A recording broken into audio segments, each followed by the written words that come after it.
conduites aussi très restrictives parfois au niveau alimentaire. Pas forcément dans le but de maintenir son poids comme dans l'anorexie, mais vraiment dans l'idée de manger sain, manger les meilleurs aliments, avec parfois même une peur des aliments qui pourraient être transformés ou pas bons, entre guillemets, pour la santé. Juste à droite de ces deux troubles-là qui sont restrictifs, on a la boulimie, donc qui est un trouble alimentaire aussi restrictif. Les personnes se restreignent, mais elles craquent par moment. Elles ont ce qu'on appelle des compulsions alimentaires et des conduites en fait de compensation, avec soit des vomissements, soit de l'exercice physique intensif, soit ça peut être parfois des prises de laxatifs ou de médicaments pour perdre du poids. Encore un petit peu à droite, on est moins restrictif ici puisqu'on rentre dans le cadre de ce qu'on va appeler l'hyperphagie boulimique ou le binge eating disorder et des compulsions alimentaires qui est quelque chose de plus large que le binge eating. Donc là, il y a des crises en fait de boulimie avec l'ingestion vraiment parfois de grandes quantités de nourriture de manière très très rapide, sans trop mâcher, sans prendre le temps de manger, en un temps assez court.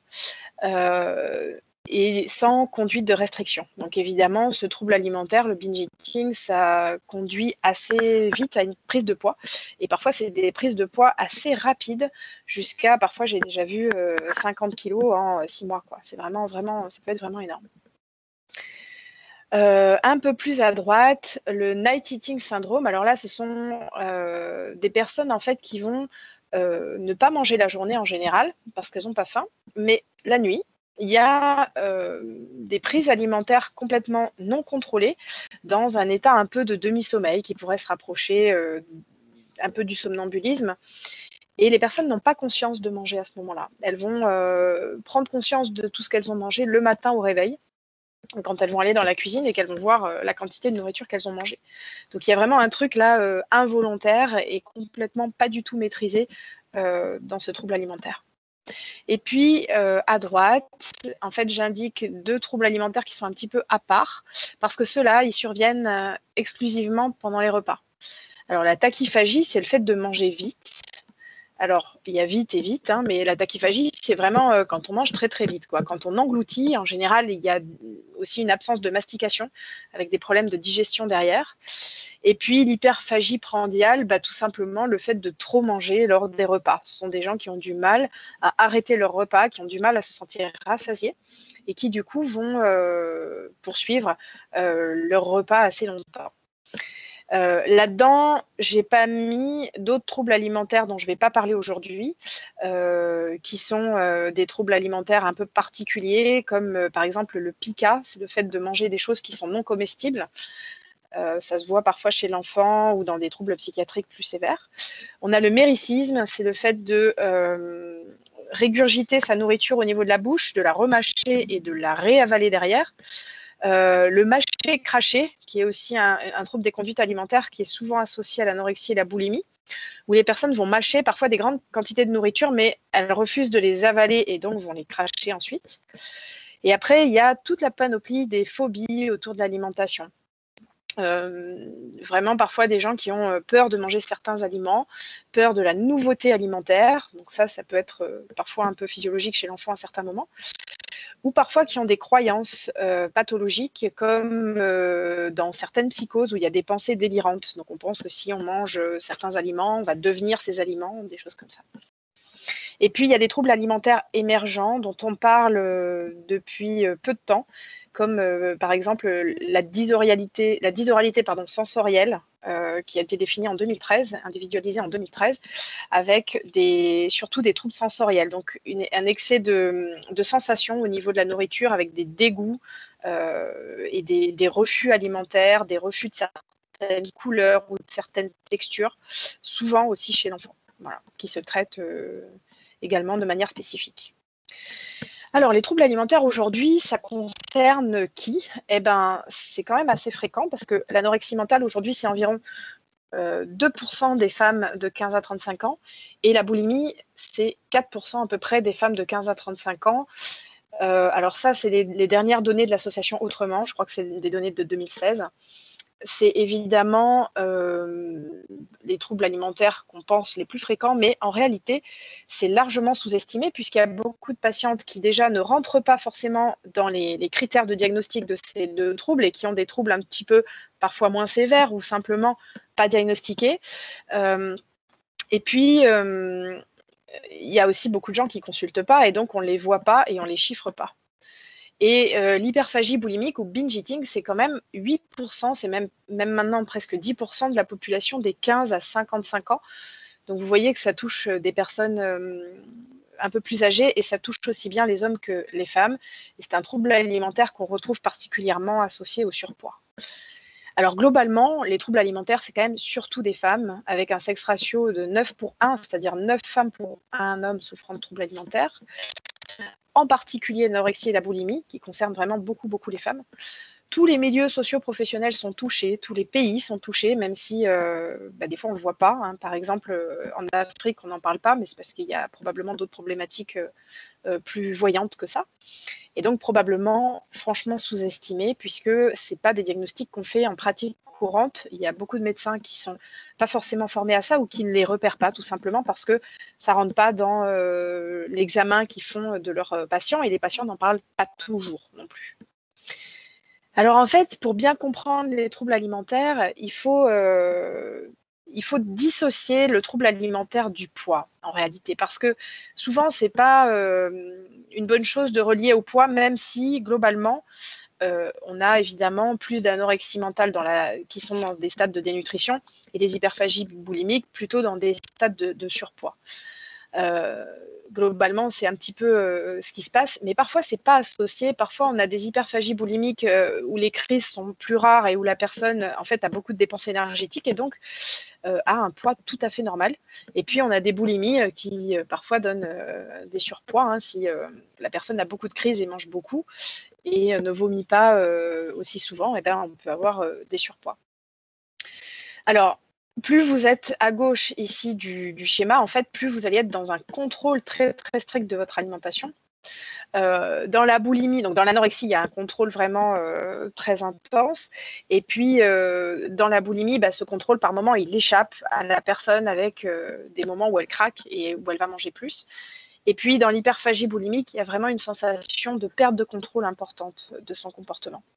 Et ça, c'est important parce que ça va aussi conditionner dans la prise en charge la manière dont la personne va vivre son trouble et ses capacités à se dire, là, je peux faire quelque chose pour m'en sortir ou pas, finalement. Alors, comment ça démarre un trouble alimentaire? Tout part, en fait, de la restriction. C'est-à-dire, au départ, souvent, il y a la notion de « je suis pas très contente de mon corps, je suis pas très contente de mon apparence physique, et donc je vais commencer à contrôler mes apports alimentaires ». La plupart, quasiment tous les troubles alimentaires, ils commencent comme ça. Et donc, on va entamer un régime et au lieu de continuer à fonctionner, à manger en fonction de ces sensations alimentaires de faim et de rassasiement, on va faire intervenir le cerveau qui, lui, va dire là, j'ai le droit de manger ou j'ai pas le droit de manger. Et puis, peut-être que ça, j'ai pas le droit de le manger, et puis cet aliment-là, je vais avoir le droit. Donc, il va y avoir tout un ensemble de fausses croyances et d'interdits alimentaires qui vont se mettre en place, et parfois, c'est des choses complètement erronées ou complètement inadaptées. Et c'est ces fausses croyances alimentaires qui vont dicter finalement les apports alimentaires de la personne. Et puisqu'on mange avec sa tête, on perd ses sensations alimentaires. Et dans les troubles alimentaires, c'est aussi quelque chose qu'on voit très souvent. Les gens ne savent plus trop s'ils ont faim, ils savent plus s'ils ont faim ou ont envie de manger. Et ils ne savent pas trop à quel moment ils sont rassasiés. Il y a vraiment parfois des gens qui mangent sans se poser vraiment la question d'avoir faim ou pas. Et d'ailleurs, qui n'ont jamais faim. C'est en général ce qu'ils vous disent, je n'ai jamais faim. Aussi bien dans l'anorexie que dans l'obésité. Alors cette restriction, le problème, c'est qu'elle va entraîner en fait un cercle vicieux. C'est-à-dire qu'on n'est pas satisfait de soi, donc on va avoir tendance à se restreindre. Je me restreins, c'est ma tête qui décide de tout, et donc je vais être verrouillée au niveau de mes émotions. Je ne vais plus écouter ni mes sensations alimentaires, ni mes émotions. Et donc, au bout d'un moment, je vais être complètement dans le déni de ça, c'est-à-dire je ne vais même plus reconnaître ce qui se passe en moi. Je vais plus reconnaître ce que je ressens, je vais plus reconnaître ce que je sens dans mon corps. Et du coup, je vais avoir un objectif fixé. Et tant que je n'ai pas atteint cet objectif, je ne vais pas être satisfait. Alors, le problème de ça, c'est que souvent, l'insatisfaction, en fait, n'est pas liée au poids. Ce n'est pas parce qu'on perd 5 kilos que dans notre vie, tout va mieux. Et c'est une croyance fréquente, mais quand même une croyance. Et du coup, en général, les personnes, même si elles réussissent à perdre du poids, ne sont toujours pas satisfaites. Il y a toujours des défauts quelque part, il y a toujours quelque chose qui ne convient pas. C'est ainsi qu'on en arrive à des stades un petit peu extrêmes où, par exemple, dans l'anorexie, on a des personnes extrêmement maigres qui se voient toujours en surpoids, qui trouvent que leur ventre est trop gros, etc. Ça s'appelle la dysmorphophobie. On est toujours trop gros. Et donc ça, c'est pas une idée ou quelque chose de volontaire. Hein. C'est vraiment, plus on a un poids qui est faible et plus on va se voir moche, avec des défauts, avec des grosseurs à tel et tel endroit. Et on va se focaliser complètement sur ces défauts-là avec l'idée que si on perd du poids, ça ira mieux. Alors évidemment, au bout d'un moment, il y a des complications à la dénutrition quand on est dans cette phase-là. Soit physique, puisque la dénutrition, ça entraîne des tas de problèmes médicaux après derrière, soit des complications psychiques, puisque ça entraîne aussi des dépressions et souvent l'apparition d'idées suicidaires. Alors, pour les personnes qui vont être dans ce schéma-là de restriction, de verrouillage intense sans forcément de compulsion derrière, on a une pensée qui est très caractéristique du trouble, qui est en général peu flexible. C'est-à-dire la personne, elle est un petit peu bloquée sur ses croyances et elle a du mal à s'adapter au changement. Elle a du mal à s'adapter quand les choses sont différentes et elle va avoir tendance à être extrêmement perfectionniste et à s'attacher aux détails, à la fois dans l'alimentation, parce que s'il y a une pâte de trop dans l'assiette, c'est pas possible, mais aussi souvent dans d'autres domaines de la vie. Donc c'est en général des gens qui sont très perfectionnistes, par exemple dans leur travail et dans les relations.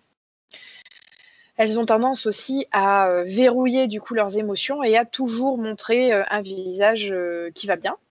C'est ce qu'on appelle nous le faux self, avec une expression des émotions qui est assez faible en fait. Et les émotions sont complètement verrouillées. Derrière, on n'y a pas forcément accès. Et quand on demande si ça va, elles nous diront toujours oui, oui, ça va. Mais on n'a pas accès à ce qu'il y a derrière. Et souvent, ça s'accompagne aussi d'un déni de la maladie, d'un déni du problème. Alors, cet état-là, il peut soit rester comme ça, et donc c'est l'anorexie mentale, soit à un moment donné, puisque je vous rappelle ici ce schéma, on a perdu nos sensations alimentaires, on se restreint, mais au bout d'un moment, il y a une partie de nous qui va peut-être vouloir échapper à ça. C'est pas l'anorexie dans tous les cas en fait. Souvent l'anorexie elle n'est pas tenable à long terme et quand elle marche plus en fait il y a l'apparition de compulsions. Alors qu'est-ce que c'est les compulsions ? C'est déjà l'apparition d'une pensée obsédante au niveau du cerveau. Donc on va penser par exemple à la boîte de chocolat qui est dans le placard. On va y penser, on va lutter contre cette pensée. C'est ce qu'on appelle en addictologie, on appelle ça le craving. C'est le besoin irrépressible d'aller vers cette pensée obsédante, d'aller vers ces chocolats dans le placard. Et c'est vraiment les mécanismes qu'on retrouve dans d'autres addictions, comme le tabac, l'alcool ou certaines drogues. Et quand on craque, on va consommer du chocolat. Alors déjà, souvent, c'est en grande quantité. Et on va ressentir à la fois du plaisir à s'être lâché, entre guillemets, mais aussi beaucoup de culpabilité. Et c'est là où les troubles alimentaires rejoignent vraiment tout ce qui est maladie addictive. Alors, on fait la différence ici entre la compulsion simple, où on craque pour du chocolat, on en mange 2-3 et voilà, et la compulsion, vraiment l'hyperphagie boulimique, où là, c'est pas 2-3 chocolats, c'est toute la boîte, plus peut-être un paquet de biscuits, plus encore du fromage, plus encore vraiment des grandes quantités. Donc là, c'est l'hyperphagie boulimique à ce moment-là. Et là aussi, la frontière finalement entre le normal et le pathologique est pas très claire parce que ces compulsions alimentaires, finalement, il nous est tous arrivé d'en avoir plus ou moins. Par exemple, je sais pas, vous êtes à Noël, vous avez bien mangé, mais il y a une boîte de chocolat, les chocolats sont super bons et on a envie d'en manger encore un peu. Et puis on va y penser, et puis finalement on craque et on en mange un. Et ça, en fait, c'est pas grave, ça n'a pas de conséquences. C'est pas pathologique. Et ce qui est problématique, en fait, c'est quand ça se répète et quand la personne vraiment ressent cette perte de contrôle et que ça se répercute sur son poids et sur son comportement à plus long terme. Alors, le problème, c'est que les compulsions, elles ont aussi un cercle vicieux, c'est-à-dire on n'est pas satisfait de soi, on va se restreindre, hein, comme tout à l'heure. La restriction, on ne peut pas la tenir sur le long terme, donc on va avoir un mécanisme de compensation, de compulsion, avec du plaisir et de la culpabilité. Mais du coup, on n'est toujours pas satisfait de soi. Et en général, ça entraîne vraiment un cercle vicieux où les personnes vraiment perdent l'estime d'eux-mêmes. Et en plus de ça, les compulsions leur font prendre du poids. Donc, soit elles sont très restrictives et elles vont développer des méthodes pour pas grossir, donc soit vomir, soit prendre des laxatifs, soit aller faire de l'exercice physique intensif à chaque fois qu'elles ont une compulsion. Soit elles vont pas être trop restrictives et du coup à ce moment-là, elles vont prendre du poids tout simplement. Et ces compulsions peuvent devenir vraiment pathologiques pour l'estime de soi en fonction de l'intensité de la culpabilité. Alors, les caractéristiques des personnes qui ont des compulsions par rapport à tout à l'heure, ce que je disais au niveau de la pensée anorectique, ici, c'est plutôt des personnes qui vont avoir une pensée un petit peu en tout ou rien. C'est-à-dire, soit elles se restreignent très bien et elles ne mangent pas, soit elles sont dans le tout et là, elles vont manger vraiment de manière désordonnée, excessive, et il n'y a pas de milieu, quoi. Et au bout d'un moment, il n'y a plus de milieu, même dans le raisonnement. C'est-à-dire que les relations aussi sont en tout ou rien, le travail est en tout ou rien. Il y a plein de... Tout dans la vie devient un petit peu comme ça. Avec une mauvaise estime de soi, un sentiment de ne pas être aimé, on retrouve ça souvent. Et c'est des personnes qui ont tendance à être plus impulsives également. Alors, ici, c'est un peu le cercle vicieux dans la boulimie, c'est-à-dire qu'il y a une consommation excessive. Hein, on voit, elle est dans son frigo et elle mange tout ce qu'il y a. Elle se culpabilise ensuite, et puis elle va vomir, elle va se restreindre, elle n'est pas bien non plus, elle a des pensées obsédantes, des compulsions, et ça repart. Et on est dans un truc comme ça qui peut durer très longtemps, qui peut aussi donner du coup des complications à la fois physiques, mais aussi morales, hein, au niveau dépression, etc. Et une perte d'estime de soi qui va être importante. Le problème aussi, c'est que ces crises compulsives, au bout d'un moment, quand ça s'aggrave, ça occupe vraiment beaucoup de temps dans la journée. Et du coup, c'est des gens qui peuvent parfois être en grande souffrance psychiquement, et ça ne va pas se voir sur leur apparence ou leur poids, parce que ce sont en général des gens qui présentent très bien, sont toujours très perfectionnistes et du coup toujours bien présentés, toujours bien habillés, bien maquillés, etc. Mais il y a un isolement social très souvent. On s'isole, on ne va plus au restaurant avec les amis, on ne voit plus d'amis parce que les crises, ça prend du temps. Il y a un absentéisme scolaire et parfois professionnel, et puis souvent aussi des difficultés relationnelles parce que c'est un trouble qui est souvent caché et du coup, on peut pas forcément en parler, donc les gens ne comprennent pas forcément les réactions de ces personnes-là. Il y a moins de dénutrition ici que dans l'anorexie mentale, mais il y a beaucoup de problèmes d'hypokaliémie, c'est-à-dire de baisse de potassium dans le sang, parce que quand on vomit, on perd beaucoup de potassium. Pareil si on prend des laxatifs, et donc ça, c'est risqué au niveau cardiaque, parce que ça peut provoquer des arrêts cardiaques. On a des problèmes au niveau des dents, très souvent, puisque l'acidité liée au vomissement va attaquer l'émail des dents. Et on a souvent aussi, à long terme, des problèmes de reflux gastro-œsophagien qui parfois sont très sévères, avec des gastrites, etc., un petit peu chroniques, qui peuvent parfois poser souci. Et puis, la dernière situation, là, il y a des compulsions, mais il n'y a pas de comportement compensatoire. Alors, évidemment, cette image, elle est un peu caricaturale, mais c'est vraiment ce que vivent les patients aussi. Hein. C'est des prises de poids progressives. Il y a un isolement pendant lequel elles vont se cacher pour manger, en se disant qu'elles sont nulles et qu'elles ne valent rien. Hein. Donc, parfois, apparition de dépression secondaire. Et puis, ce qu'on observe aussi, c'est que souvent, il n'y a plus que la nourriture en fait qui fait plaisir. Et le reste du temps, il y a un désintérêt pour toutes les activités sociales et de loisirs.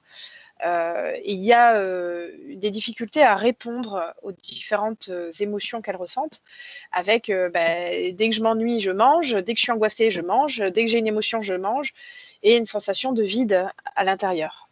Et ça, c'est assez caractéristique aussi des troubles alimentaires. Souvent, c'est des gens qui ont besoin de remplir leur temps, donc qui vont se mettre des tas d'activités partout, pour jamais se retrouver un petit peu seul avec soi-même. et qui vont avoir tendance à essayer de conserver une bonne estime d'eux-mêmes quand même. Alors on voit ça, hein, il y a des tentatives un petit peu de conservation de l'estime de soi en rendant par exemple beaucoup de services aux autres. Donc c'est des gens qui se plient en quatre pour les autres. C'est des gens aussi qui travaillent énormément. Et parfois, il y a des comportements un peu d'auto-punition, quoi, hein. Elles prennent un peu tous les malheurs des autres sur elles et elles ont tendance à vraiment presque un peu en mode maso, quoi, hein, se charger de travail ou des choses comme ça. Il y a ici très souvent une honte importante liée au trouble et un sentiment d'impuissance qui est lié à la perte de contrôle, quoi.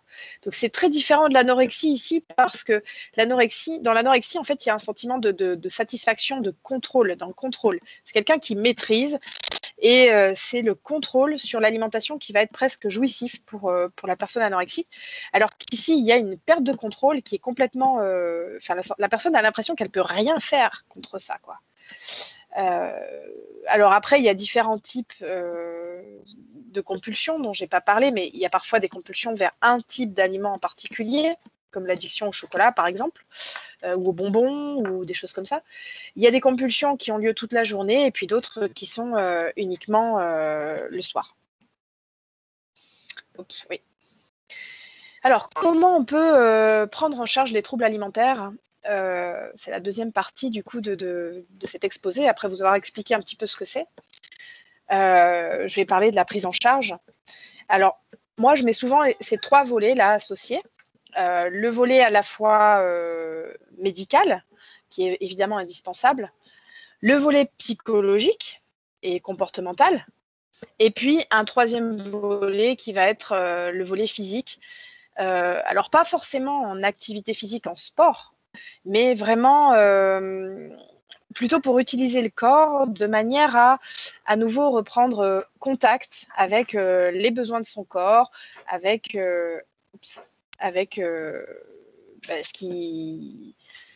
les sensations du corps, etc.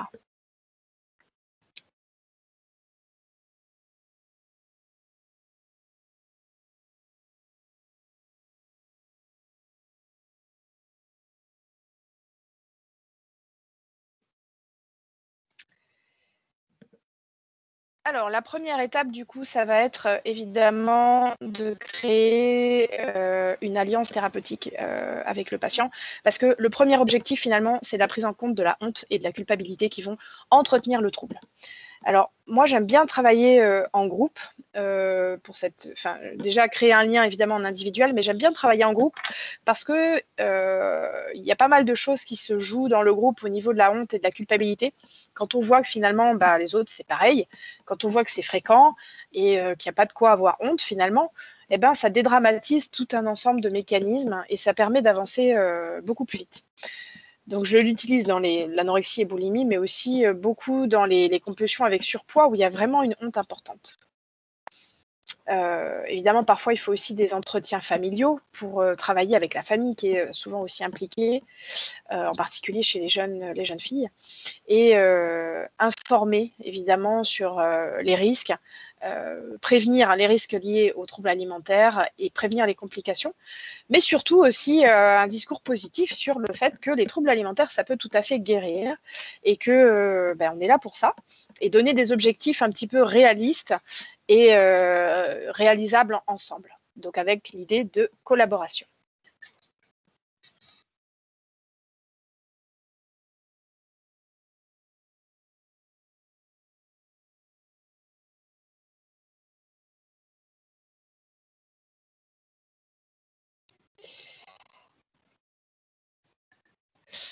Alors, dans un premier temps, comme je l'ai dit un petit peu, il y a déjà au niveau médical, on va chercher des causes en fait aux troubles alimentaires et puis évidemment aussi des conséquences. Alors déjà les carences, hein, au niveau nutritionnel, qui peuvent être la conséquence des compulsions, mais aussi parfois qui peuvent causer des compulsions. Et donc le cerveau est bien fait quand il détecte que il y a finalement une carence en certains nutriments, il va aller déclencher des compulsions de manière à restaurer les stocks, en fait, par exemple en fer ou s'il y a une hypoglycémie ou des choses comme ça. Mais bien sûr, quand il déclenche des compulsions, ce n'est pas dirigé forcément vers les aliments adéquats. On va chercher aussi une maladie physique qui peut parfois être secondaire au trouble ou parfois aussi la créer. Par exemple, une hypothyroïdie, souvent il y a des pertes de sensations alimentaires, il y a des prises de poids et ça donne envie de manger. Donc on peut aussi traiter ça. On va chercher un diabète, on va examiner les dents, on va chercher un reflux gastro-œsophagien selon un petit peu le profil du trouble alimentaire et la demande des patientes. Et puis, la durée d'évolution. C'est sûr qu'on aura plus de complications si la personne vient en disant ça fait 10 ans que j'ai mon trouble alimentaire, que si ça fait 3 mois que ça a démarré et que elle demande un suivi tout de suite. On va évaluer également le retentissement sur l'humeur, sur le sommeil, et puis traiter, s'il y a besoin de traiter à ce moment-là. Et puis, on va au niveau psychiatrique aussi dépister et traiter des troubles psy qui pourraient être un petit peu sous-jacents ou associés.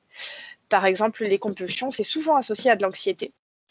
Ça peut être associé à des troubles obsessionnels compulsifs, en particulier dans l'anorexie, où vraiment il y a cette pensée un peu rigide, comme dans les TOC.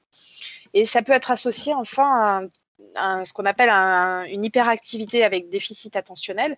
Souvent, on voit ça dans les troubles avec compulsion, où il y a beaucoup d'impulsivité qui sont aussi retrouvées dans tous les TADA.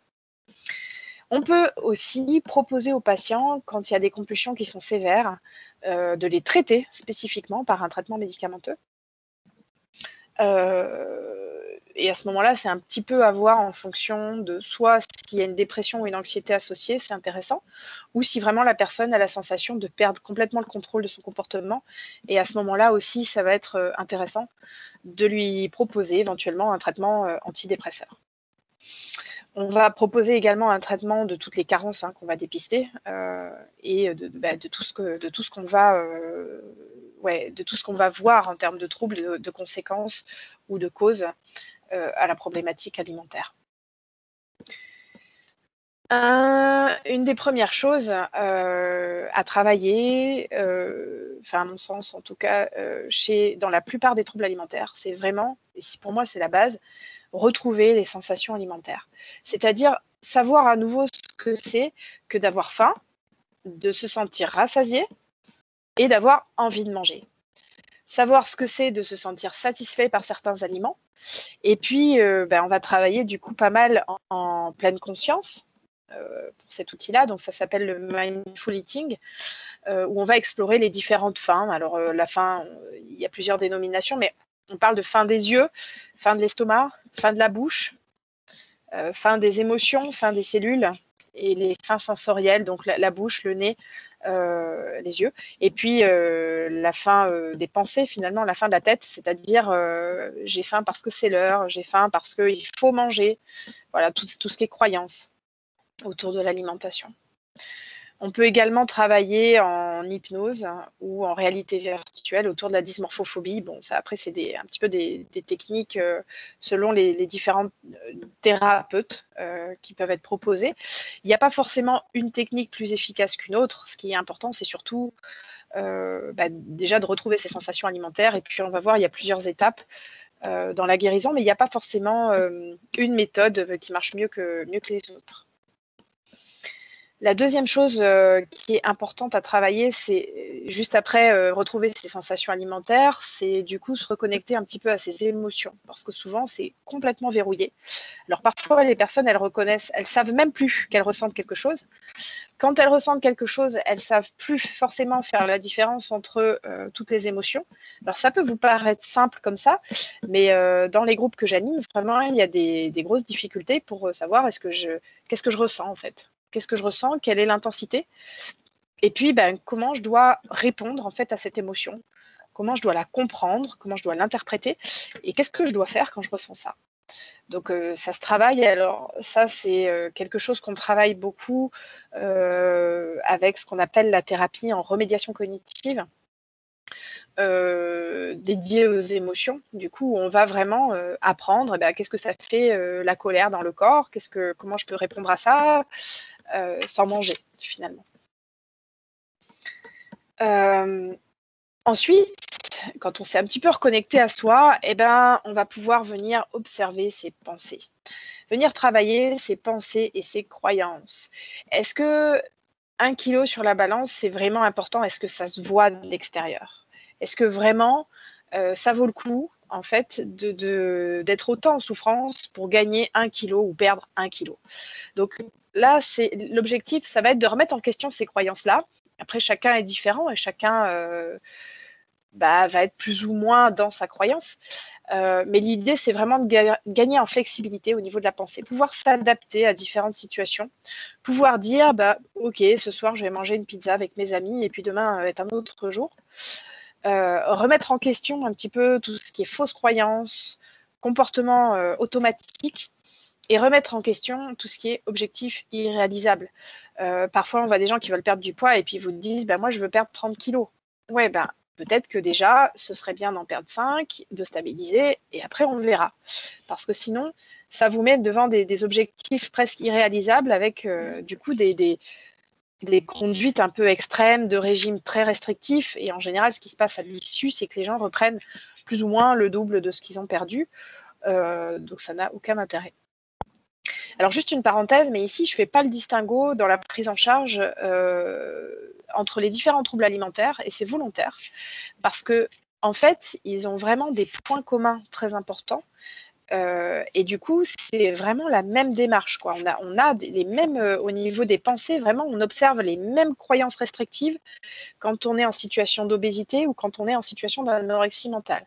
C'est juste que la personnalité va être différente et le comportement va être différent. Mais souvent, il y a beaucoup de croyances très, très restrictives aussi chez les personnes en situation de surpoids et d'obésité. Et elles sont dans parfois des comportements extrêmement restrictifs. Une fois que je peux remettre en question mes pensées, je peux peut-être travailler ensuite sur ma relation à moi et m'accepter, en fait. J'ai pas un corps parfait, je serai jamais parfaite, j'aurai jamais peut-être une relation à l'alimentation qui sera parfaite, mais je suis comme ça et peut-être c'est déjà bien et peut-être que je peux commencer déjà à accepter mon corps tel qu'il est aujourd'hui, mon poids tel qu'il est aujourd'hui et le trouble alimentaire tel qu'il est maintenant. Et à partir de là, je peux changer. On voit souvent des gens, par exemple en surpoids, qui refusent de s'habiller avec des vêtements à leur taille et qui achètent toujours des vêtements une taille en dessous en se disant oui, mais je vais perdre du poids, donc quand j'aurai perdu, je pourrai le remettre, etc.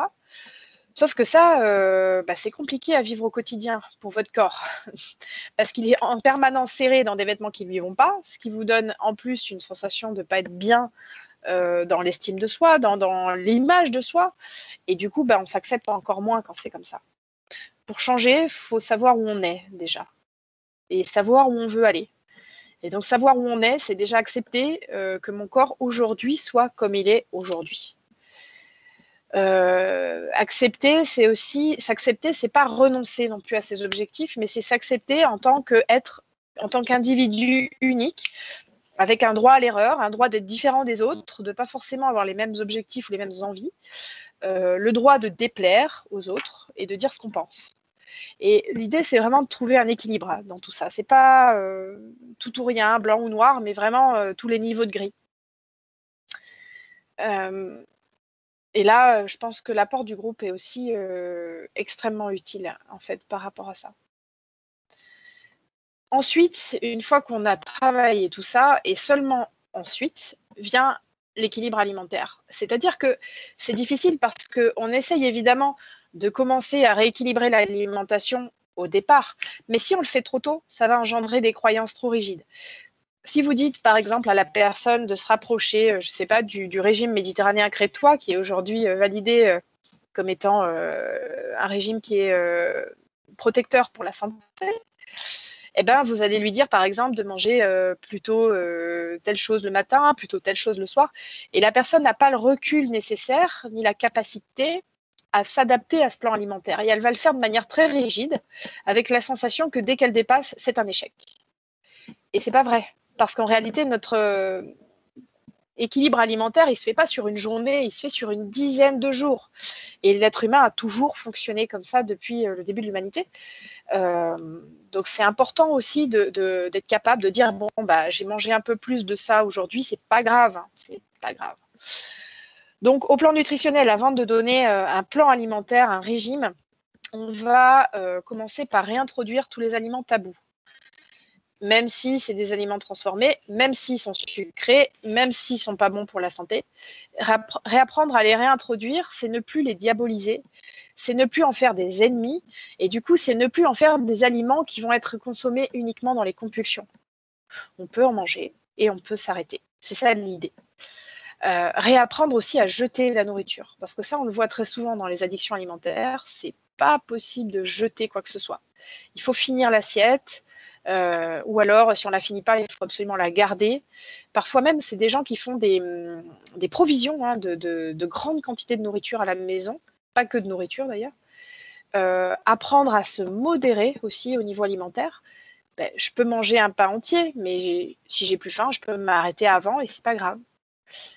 Je peux aussi apprendre à être un peu plus souple au niveau de l'alimentation. Si j'ai envie de manger, je ne sais pas moi, un dessert en plus, ben, je le mange. Et demain, on verra bien si je peux, si je veux rééquilibrer ou quoi. Donc faire confiance, finalement retrouver cette partie instinctive de nous qui sait très bien quand est-ce qu'il faut manger et quand est-ce qu'il ne faut pas manger. Faire confiance aux mécanismes de régulation du corps. Parce que ça, je l'explique souvent aux patients. En fait, notre faim, elle est aussi très, très liée à ce qu'on a mangé la veille, aux apports qu'on a eus. Et quand vous êtes en excès d'apport, en général, vous avez moins faim pendant plusieurs jours, le temps que votre corps retrouve son poids d'équilibre. De la même manière, hein, quand vous êtes en restriction, votre corps va vous indiquer qu'il ressent un peu plus la faim pour que vous réaugmentiez vos apports. Ce sont des mécanismes de régulation qui sont physiologiques en fait et qu'il faut réapprendre à écouter. Et puis la chose la plus importante, je pense, avant de donner un plan alimentaire, c'est vraiment retrouver le plaisir de manger.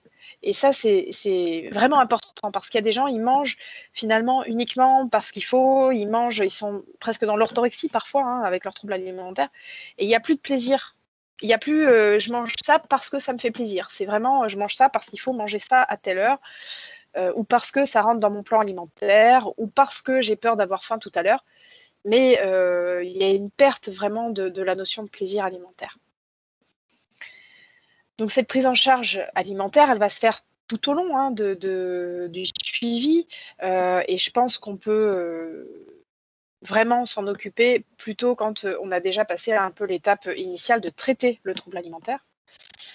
Et puis, pour moi, l'activité physique, ça fait partie intégrante des soins finalement dans tous les troubles alimentaires, je l'ai dit un petit peu tout à l'heure, mais retrouver les sensations de son corps, se réapproprier son corps, développer les liens aux autres, donc faire une activité physique quelle qu'elle soit, que ce soit du yoga ou je sais pas moi de la marche ou peu importe quoi, c'est aussi se reconnecter un petit peu aux autres. Donc à la solidarité, l'amitié, l'esprit d'équipe, ça calme l'anxiété. On gagne en confiance en soi et en estime de soi. Je travaille beaucoup moi avec une professeure d'activité physique qui travaille très bien puisqu'elle amène les gens à sentir qu'ils sont capables de se dépasser, quel que soit leur poids, qu'ils sont capables de progresser. Et du coup, ça, c'est un booster incroyable pour tout le reste de la prise en charge, en fait. Donc, l'idée, c'est évidemment pas d'aller faire du footing à des personnes anorexiques et dénutries, mais c'est plutôt une activité physique bienveillante où on va apprendre à la personne à respecter ses besoins et ses possibilités du moment. Parce que ça, par exemple, que ce soit chez des obèses, chez des boulimiques ou des anorexiques, il y a souvent une perte des notions de est-ce que mon corps il est en forme pour faire du sport ou pas? Non. Je vais faire du sport et je m'impose en fait une routine, quelle que soit ma forme du jour, quelles que soient mes capacités d'aujourd'hui, ma fatigue, quel que soit ce que j'ai mangé, eh ben, je vais m'obliger à faire une certaine routine sportive. Et ça, bah, c'est pas une bonne chose. En fait, l'idée, c'est de réécouter vos besoins et de réadapter finalement à vos besoins de manière bienveillante et pas de manière rigide. Et donc finalement, bah, quand on fait tout ça, on peut quand même espérer guérir. Et guérir, ça se fait petit à petit. Et guérir, pour moi, c'est apprendre, c'est-à-dire acquérir des nouvelles compétences et sortir plus fort finalement de ces difficultés-là. Et pour guérir, il faut aussi bien comprendre que le trouble alimentaire, c'est une stratégie. Une stratégie qui est mise en place par votre esprit de manière volontaire, mais de manière inconsciente, pour surmonter quelque chose qui est de l'ordre du conflit intérieur. C'est-à-dire, je voudrais être acceptée par les autres, je voudrais qu'on m'aime, je voudrais être plus parfaite, je voudrais être plus jolie et me plaire plus. Du coup, je développe ce trouble alimentaire, mais quelque part, ce besoin d'être aimé, ce besoin d'être estimé, il est quand même légitime. Donc, lui trouver aussi une solution, entre guillemets, en dehors du trouble alimentaire, c'est important. Voilà, alors je termine là, en fait, la présentation. Je vous remercie du coup de votre attention. Je suis disponible pour les questions s'il y en a.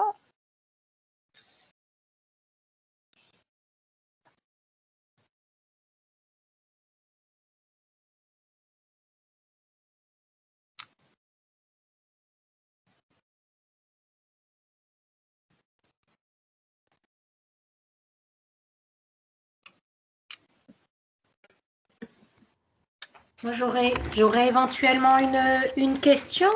Oui. En fait, le suivi que vous proposez, il est lors d'une hospitalisation ou pas? Alors moi, je n'ai pas d'unité d'hospitalisation. En fait, je suis en cabinet libéral. Actuellement, on a en fait toute une équipe. Hein. Je travaille avec des psychologues, des professeurs d'activité physique, une psychonutritionniste. Moi, je pratique l'hypnose, la sylvothérapie et je suis maintenant spécialisée aussi en micronutrition. Donc, en fait, chacun dans l'équipe a un petit peu ses spécificités et après, c'est beaucoup en fonction du patient. Je ne sais pas si ça répond à votre question, du coup, mais… Non, mais donc je comprends que c'est pas lors d'une hospitalisation, quoi. C'est Non. en soins, je sais pas comment on dit, extérieurs, quoi. Ouais, en soins extérieurs. Et puis, on a un hôpital de jour aussi à la Casamance pour les personnes en surpoids, dont l'idée, en fait, est de vraiment rééduquer le comportement alimentaire. Donc, on a de l'activité physique, on a un aspect psychologique, évidemment, pour travailler les compulsions, et puis tout un aspect en psychonutrition où on va justement travailler les sensations alimentaires, retrouver faim, envie de manger et rassasiement, et apprendre à les respecter. Donc là, c'est pas de l'hospitalisation temps plein, c'est de l'hospitalisation de jour, on va dire. D'accord, merci. Merci à vous. Oui, bonjour. J'aurais aimé souhaiter savoir si les boulimiques étaient si les obèses, pardon, étaient forcément boulimiques. S'ils Non. avaient des crises de boulimie ou Non. C'est pas forcément lié. Non. Alors, effectivement, tous les obèses n'ont pas de troubles alimentaires, et ça, c'est important de le dire. Et c'est là où, peut-être, je suis passée un peu vite au début, parce que je crois que j'ai parlé très vite, mais en fait, il faut bien dissocier le poids du comportement alimentaire. Vous avez des gens qui sont franchement obèses, et j'ai vu une personne avec un IMC, donc l'indice de masse corporelle très élevé au-dessus de 40, et elle mangeait 800 calories par jour. Elle s'est restreinte à fond, elle n'avait pas de troubles alimentaires, elle mangeait le truc, voilà, mais elle avait un métabolisme qui était extrêmement réduit. Et du coup, même en mangeant 800 calories par jour, elle n'arrivait quand même pas à perdre du poids, quoi. Et puis, il y a des gens qui ont des troubles, vraiment des hyperphagies importantes. Ils mangent 6 000 à 8 000 calories dans les crises et ils ont un poids normal. D'accord. Donc, c'est vraiment, il faut dissocier les deux. Et dans l'obésité, il y a pas mal de mécanismes en fait, qui rentrent en compte et Oui. pas forcément des troubles alimentaires, ou en tout cas pas forcément tout le temps. C'est-à-dire qu'il peut y avoir des périodes de troubles alimentaires et puis les personnes sont en rémission, mais elles gardent leur poids, quoi. Et elles n'arrivent pas à reperdre du poids. Ok, très bien. Merci. Merci. Oui, bonjour, excusez-moi. Oui. Quelle est la place de la famille avec les personnes qui sont sujets à ces crises, concernant même la loi, concernant comment faire pour atténuer, etc., quoi. Alors, la famille, souvent, en fait, il y a ce qu'on voit, c'est souvent deux types d'attitudes. Soit une famille qui ne s'intéresse pas du tout ou qui n'est pas du tout au courant du trouble alimentaire, qui est vraiment à l'écart de ça. Donc après, c'est un peu dépendant aussi de l'âge de la patiente ou du patient, plus souvent la patiente. Si c'est une jeune fille, si c'est dans l'adolescence, etc., ou même prépubère, il faut associer la famille impérativement parce que c'est souvent des problématiques de séparation en fait parentale, d'individuation. Finalement, je cherche à être moi, je cherche à grandir, à me séparer de ma famille, et c'est forcément lié. Ça implique forcément les relations familiales. Après, quand c'est des adultes qui vivent seuls, etc., ça dépend. Parce que des fois, ça m'est arrivé de demander, par exemple, au conjoint de participer. Ça m'est arrivé de demander aux parents, même de patients de 25-30 ans, de venir, selon la problématique en fait qu'on va voir. Et après, de l'autre côté, il y a aussi des familles qui sont très, très, comment dire ça, contrôlantes, qui veulent, qui sont là pour tout border, tout contrôler, faire manger leur fille, surveiller les crises, culpabiliser le patient quand il fait des crises, etc. Donc, ces familles-là, il faut plutôt les éloigner, en fait. Il faut plutôt dissocier la relation avec la patiente de la famille. Finalement, il faut que la famille lui foute la paix sur son trouble alimentaire et qu'elle le gère toute seule, parce que sinon, c'est un cercle vicieux, on n'y arrive pas, quoi. Avec une culpabilité qui est horrible et qui maintient en plus le trouble. D'accord, merci. Merci. Bonjour.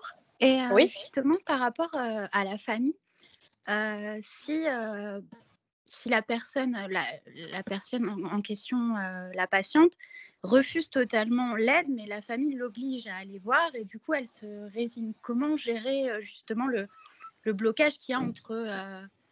parce qu'elle estime qu'elle n'a pas forcément besoin d'aide, mais c'est la famille qui la pousse à. Du coup, est-ce que c'est possible de suivre cette personne et de l'aider, même si elle ne veut pas de l'aide, justement? Alors ça, c'est une vraie problématique, et je pense pour tous les professionnels qui sont en charge de problématiques alimentaires. C'est-à-dire, s'il n'y a pas de demande, il n'y a pas de soin. Ouais. Vous ne pouvez pas soigner quelqu'un qui ne demande pas. Et ça, c'est vraiment important. Donc, ça veut dire qu'il va falloir voir, donc quand vous voyez en général, on a le problème dans les anorexies mentales, parce que dans les boulimies, ça les dérange de vomir en permanence, elles n'en peuvent plus, elles en ont marre. Elles veulent avoir des enfants ou être en couple et que ça se passe bien, elles en ont ras-le-bol, donc elles vont consulter au bout d'un moment. Dans les hyperphagies avec surpoids, là aussi, il y a des consultations, hein, les patients sont en demande. Et le problème se pose souvent avec l'anorexie, où effectivement, j'ai vu, il n'y a pas plus tard qu'il y a 15 jours, une dame qui a un IMC à 13, qui se balade dans la nature avec ses 2 enfants, et elle est assistante maternelle, et elle a plein d'enfants à sa charge, et elle est extrêmement dénutrie. Le mari, visiblement, il ne voit rien. Enfin, je sais pas, il est complètement absent du truc. Et donc, elle n'est pas en demande, en fait, qu'on l'aide à grossir. Par contre, sa demande, c'est la fatigue. Sa demande, ça peut être le manque de concentration. Et donc, en fait, on va pouvoir, en consultation, partir de la demande du patient. Qu'est-ce qui vous dérange, en fait? Pourquoi vous venez, vous? Qu'est-ce qui vous dérange, vous?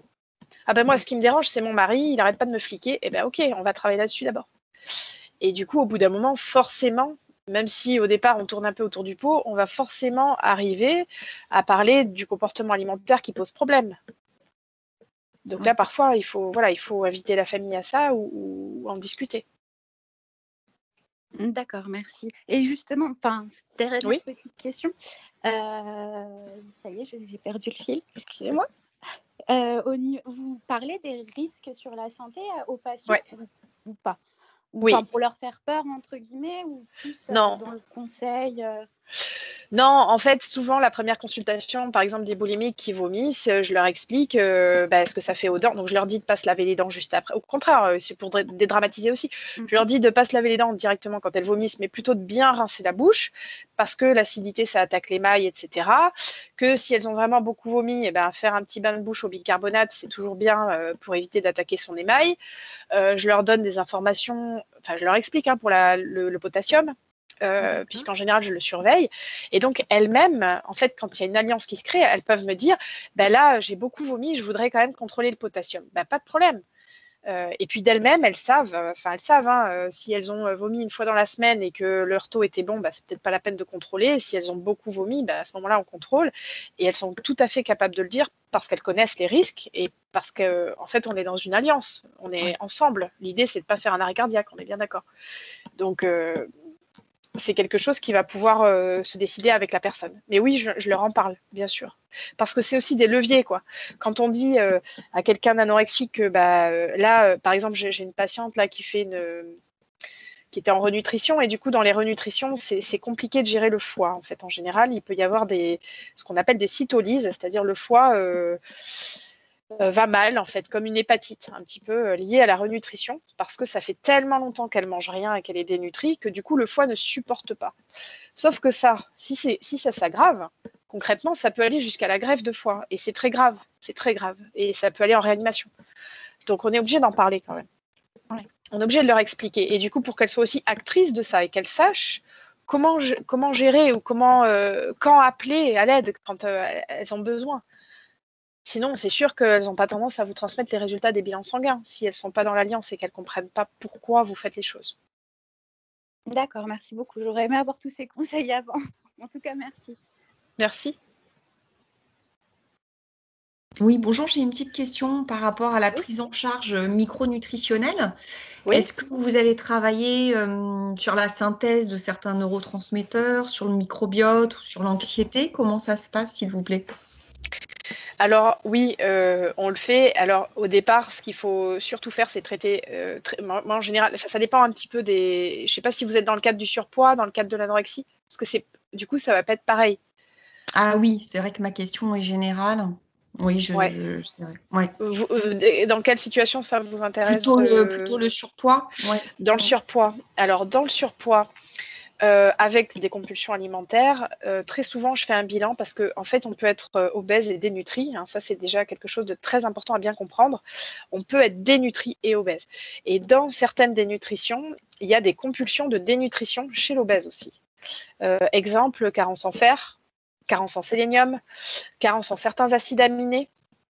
Et du coup, il faut les traiter. Donc, en général, ce que je fais en premier, c'est de faire un bilan un petit peu complet de tout ce qui est carence. Et puis, je pense que la micronutrition, des fois, c'est un second temps. Quand elles ont plus de compulsion, quand le trouble alimentaire est un peu géré, à ce moment-là, on peut se préoccuper vraiment de l'alimentation santé et aller travailler certains mécanismes, par exemple la résistance à l'insuline, etc. Mais si je fais ça au début, alors qu'elles ont des compulsions et qu'elles ne s'en sortent pas, ça rajoute juste de la culpabilité et du stress, en fait. Donc ça, je le fais vraiment plutôt dans un second temps. Et je leur explique, voilà, le HOMA, il est élevé, il va falloir, voilà, au niveau résistance à l'insuline, etc. Mais quand elles sont capables d'avoir une espèce de... Je ne vais pas dire maîtrise parce que ce n'est pas le mot que je voudrais dire, mais c'est un peu ça. C'est-à-dire elles sont capables à nouveau d'écouter leurs sensations et de répondre aux sensations. Et je pense que ça a un intérêt vraiment en deuxième partie. Et je trouve que c'est très difficile pour les nutritionnistes et les diététiciens de prendre en charge ces patients-là parce que souvent c'est très frustrant en fait. Il y a beaucoup d'échecs, c'est très frustrant. On a l'impression de pas faire ce qu'il faut quoi, avec ces patients-là. Merci. Merci.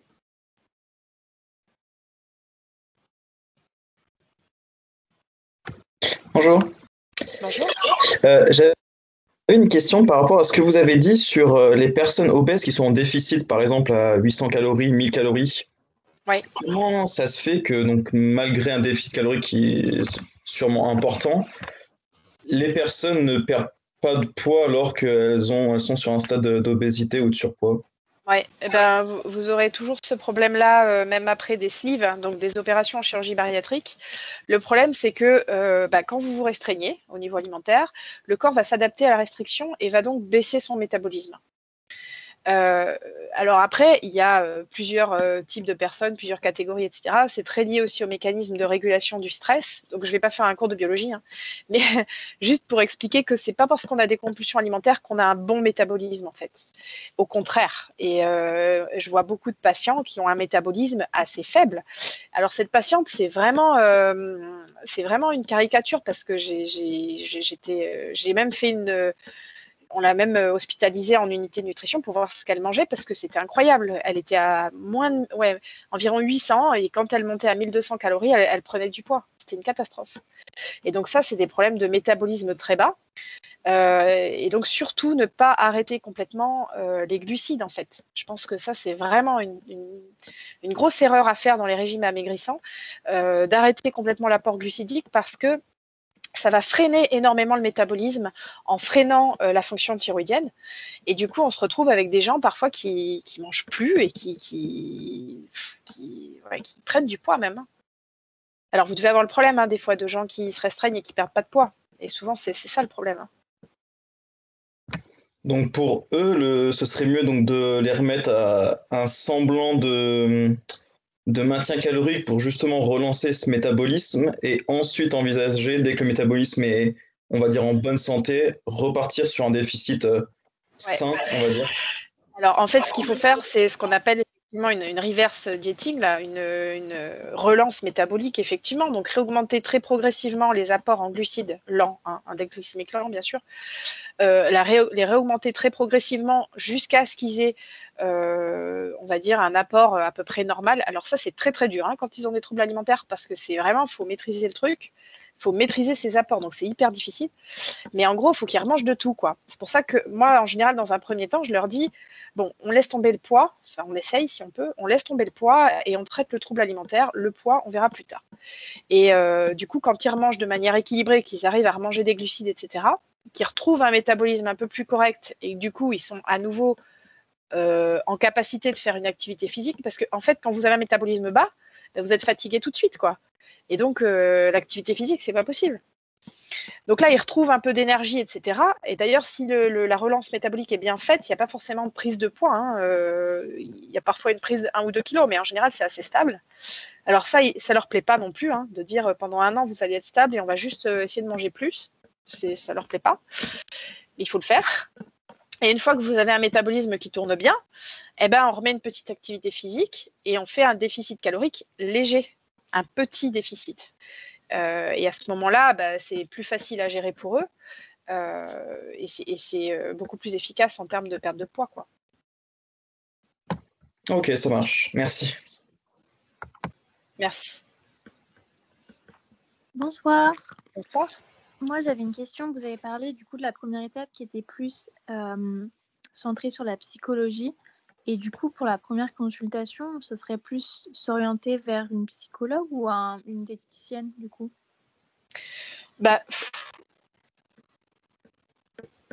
C'est dur de vous dire parce qu'en fait, moi, je suis pas, par exemple, je suis psychiatre, mais je suis pas une psychiatre conventionnelle. Je fais beaucoup de nutrition.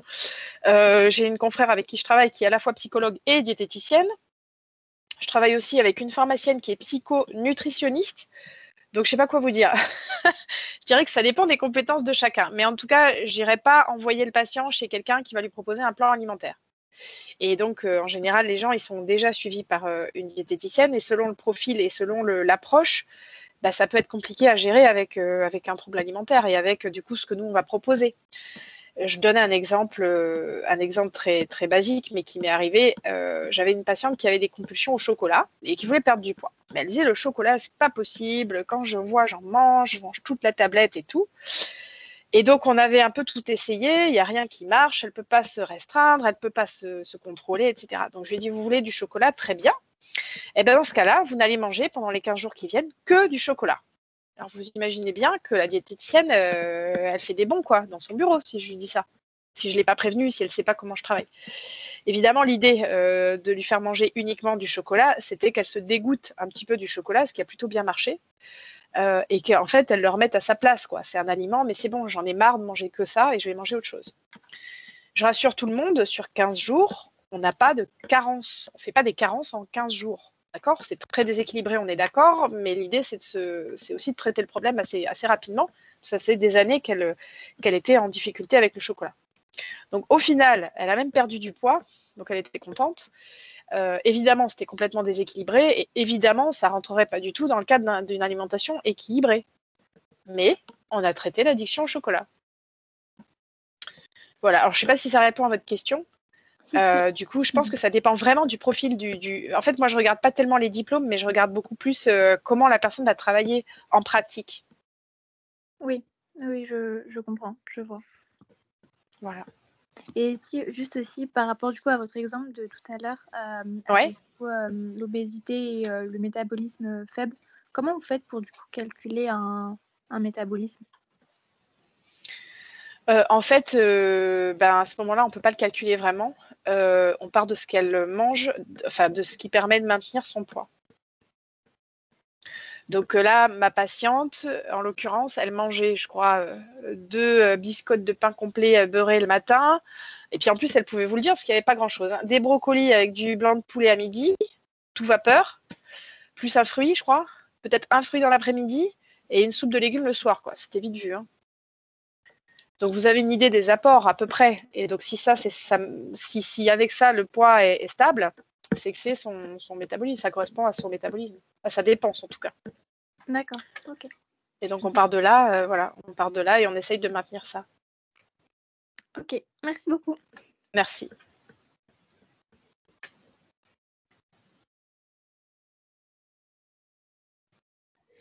Oui, du coup, ça me fait rebondir sur une question. Ouais. Justement, quand les gens sont, on va dire, un peu addicts à un produit en particulier, donc souvent ça va être tout ce qui va être un peu industriel, des biscuits, du chocolat, des choses comme ça, et qui vous disent, ouais, dès que je rentre chez moi, dès que je rentre du boulot, dès que je rentre de quelque chose, j'ai envie de me grignoter, je prends le paquet, je me mets sur le canapé et j'explose le paquet. Ouais. C'est quoi votre stratégie justement pour que la personne, justement, on va dire, limite ça, ou comment vous ferez pour arrêter ouais, donc là, l'idée, c'est de partir sur un exemple de consultation, en fait.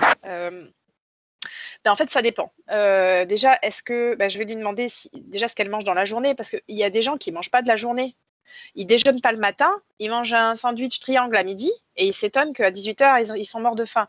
Donc déjà, si c'est ça, l'idée, c'est de manger plus dans la journée. Et on verra si elle mange encore autant le soir. Ensuite, est-ce que c'est un problème donc si jamais elle n'est pas dans cette situation-là, est-ce que c'est une situation où elle a faim ou pas? Donc première situation, elle a faim, oui, donc il faut manger.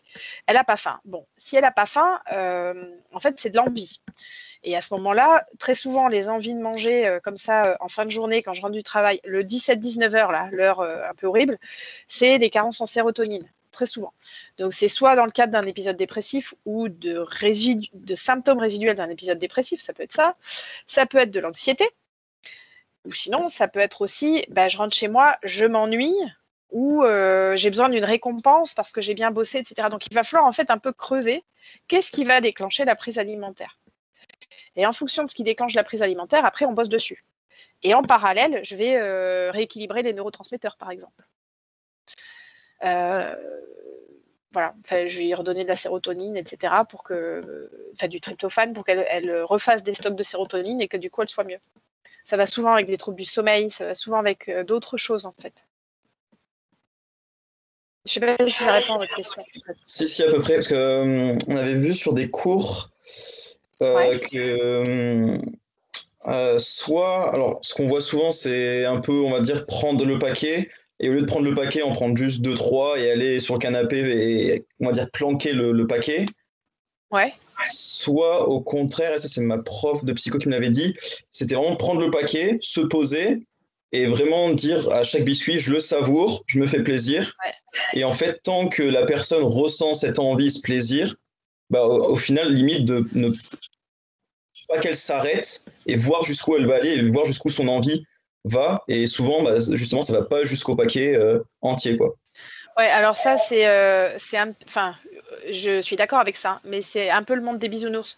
C'est-à-dire que les gens, ils rentrent, ils voient le paquet, ils essayent de se restreindre, mais ils n'y arrivent pas. Et là, ils vont pas le manger en savourant. En fait, ils le mâchent même pas. Et ils vont le manger très vite et sans mâcher et sans prendre plaisir presque même. C'est vraiment, des fois, c'est tellement fort que c'est au-delà de ça. Donc oui, si c'est quelque chose qui est moins puissant et qu'on peut arriver à les faire savourer le truc, c'est bien. Mais en général, ils sont aussi dans une culpabilité qui est très importante. Et donc, il y a tout un boulot à faire un peu en amont avant de leur dire oui, vous allez savourer. Donc ça, c'est quelque chose que je travaille avec eux. Mais je l'amène avant en leur démontrant que voilà, il y a de la culpabilité, que finalement, quand ils font comme ça, ils ont encore envie de manger derrière. Donc peut-être qu'à ce moment-là, le meilleur moyen, c'est d'écouter ce qui se passe et d'aller manger en conscience le paquet de chips. Mais voilà, du coup, c'est quelque chose qu'il faut quand même amener, qu'on ne peut pas dire comme ça en première consulte à un patient, quoi. Ouais, parce que comme vous avez dit, c'était vraiment le fait que c'est un craquage et du Ouais. coup faut vraiment amener, comme vous avez dit, sur pourquoi c'est comme si, pourquoi il va ressentir ça et des Ouais. choses comme ça. Ouais. Alors là, depuis le confinement, par exemple, ce que vous me dites, ça me fait penser à ça. J'anime des séances en ligne avec les patients. Et en fait, comme ils sont chez eux et que je fais ça le soir à 17h30, eh ben, j'étais au moment fatidique des compulsions et les gens, ils sont chez eux. Et donc, une fois, je leur ai proposé ça, de prendre un aliment qu'ils mangeaient pendant leur crise compulsive. Et on l'a dégusté ensemble en conscience, donc ils ne savaient pas ce que j'allais faire. Et après, je leur ai demandé, donc ils ont dégusté une portion, et puis je leur ai demandé, quand on a terminé, de jeter le reste à la poubelle. Et ça les a vachement surpris, mais ça leur a vraiment... ils m'ont retourné vachement de trucs positifs de cette expérience-là. Donc, être capable de s'arrêter. 2, être capable de prendre du plaisir et pas que de la culpabilité, parce qu'au bout d'un moment, on ne ressent plus le plaisir, on ressent que la culpabilité. Et 3, prendre conscience que c'est hyper dur de jeter le truc et que vraiment, c'est un pouvoir qu'on reprend sur l'aliment, quoi. Donc, ouais, et du coup, cette approche-là, elle est intéressante, en fait, finalement. Le confinement a eu des bons côtés. Ok, ça marche. Merci. Merci à vous.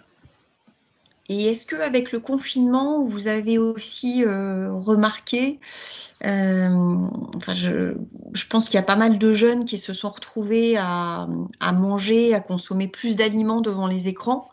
Et il y a quand même pas mal d'études qui montrent que devant un écran, notre cerveau est sollicité et en même temps on mange, on ne peut pas tout faire à la fois, on a tendance à consommer plus gras, on est attiré par des aliments moins sains. Est-ce que vous avez eu du coup observé qu'il y avait eu ce genre de problème un peu exacerbé lié au confinement?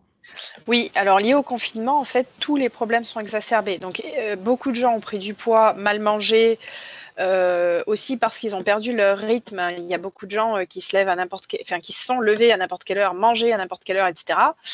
Ou un peu gavés aussi dans l'idée, c'est un peu mon seul plaisir. Mais on a eu le même problème avec l'alcool, le cannabis et toutes les drogues. Ça a été complètement décuplé. Et on a eu aussi, paradoxalement, un peu une explosion au niveau des anorexies. Et là, c'est plutôt le déconfinement qui a fait éclore les trucs avec la crainte du regard de l'autre. J'étais confinée pendant 3 mois et là, maintenant, je vais devoir m'exposer à nouveau et là, ça a été très difficile. Et on a eu beaucoup d'anorexie aussi dans cette phase-là, je pense liée à l'anxiété de la période aussi. Mais tout a été exacerbé. Les dépressions, les addictions, tout. Tout. Merci. Merci. Moi, j'avais une question. Est-ce que vous pensez que l'hypnose pourrait régler les problèmes de troubles alimentaires? Ça peut aider, bien sûr. Alors, régler, c'est toujours difficile à dire parce que tout dépend du problème. Mais oui, ça marche bien, l'hypnose. C'est clair. D'accord, ça marche. Après, l'objectif, mais ça, je le précise aussi souvent aux patients, mais c'est important de le savoir. L'objectif, c'est pas d'appuyer sur le bouton de la restriction parce que sinon, évidemment, ça ne marche pas. C'est-à-dire que quand vous avez des gens, parce qu'il y a beaucoup de gens qui font de l'hypnose qui ne sont pas forcément formés, qui, en fait, travaillent en hypnose le fait d'arriver à se restreindre. Mais en réalité, la personne, elle se restreint déjà. Et c'est pas ça le but, en fait. Ce qu'elle veut dans la compulsion, c'est ressentir du plaisir. Et donc, c'est là où il va falloir aller chercher ça. Ok, j'ai bien le droit de me faire plaisir. Et comment je pourrais me faire plaisir autrement qu'en mangeant? C'est ça qu'il faut travailler. Parce que si vous travaillez sur le fait de oui, je vois de la nourriture, mais je n'ai pas envie, etc., ça ne marche pas. Ça ne marchera pas. Il y a une partie de vous qui va toujours dire non, mais moi, j'ai bien le droit de me faire plaisir. Et elle aura raison, cette partie-là. Donc, il faut qu'on travaille avec ça aussi, avec ce qu'on appelle les résistances en hypnose. Ok, d'accord, merci. Et quelqu'un d'autre voulait poser une question en même temps, mais je ne sais pas si ça rejoignait la même chose.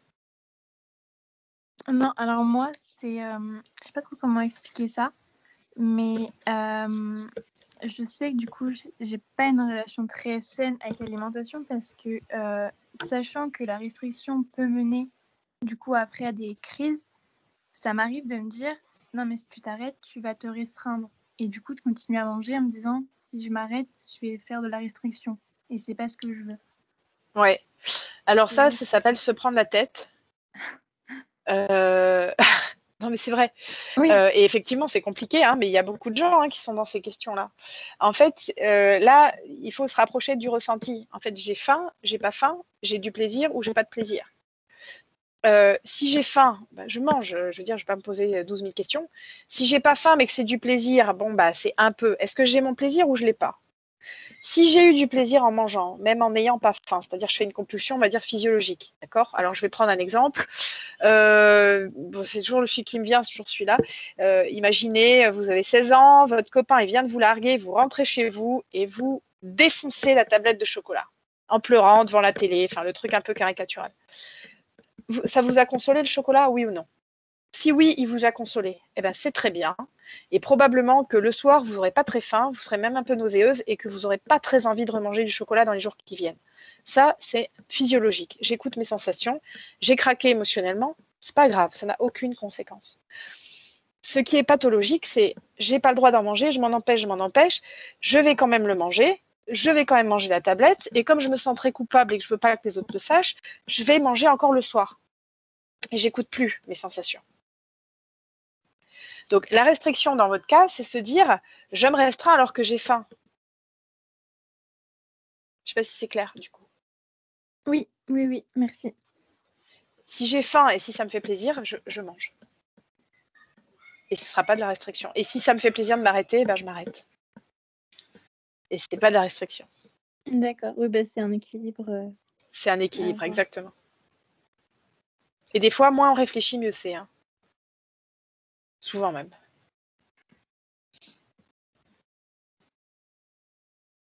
Est-ce qu'il y a encore des questions?